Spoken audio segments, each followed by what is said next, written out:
স্ক্রিনের এই ছবিগুলো দেখুন।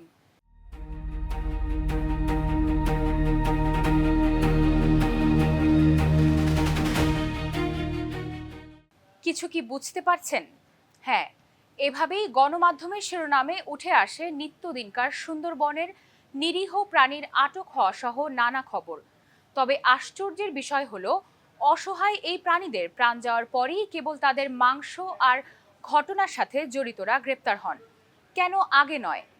রোববার মধ্যরাতে চরদুয়ানি বাজার থেকে লিটন হালদার নামে একজন আসামিকে ১০২ কেজি হরিণের মাংসসহ হাতে নাতে গ্রেপ্তার করা হয়। পরবর্তীতে বিজ্ঞ ম্যাজিস্ট্রেট জনাব শেখ মোহাম্মদ পনির মহোদয় তাকে ১ বছরের সশ্রম কারাদণ্ড সহ ৫০,০০০ টাকা অর্থদণ্ডে দণ্ডিত করেন। গ্রেপ্তারের সময় তার কাছে থেকে আনুমানিক ১০২ কেজি হরিণের মাংস জব্দ করা হয়েছে। বন বিভাগ এবং আইন প্রয়োগকারী সংস্থার একটি যৌথ দল গোপন সূত্রের ভিত্তিতে এই অভিযান চালায় এবং অভিযুক্তকে মাংসসহ হাতে নাতে ধরে। গ্রেপ্তারের পরপরই অভিযুক্ত লিটন হালদারকে দ্রুত বিজ্ঞ আদালতে সোপর্দ করা হয়। পাশাপাশি তাকে ৫০,০০০ টাকা অর্থদণ্ডও প্রদান করা হয়।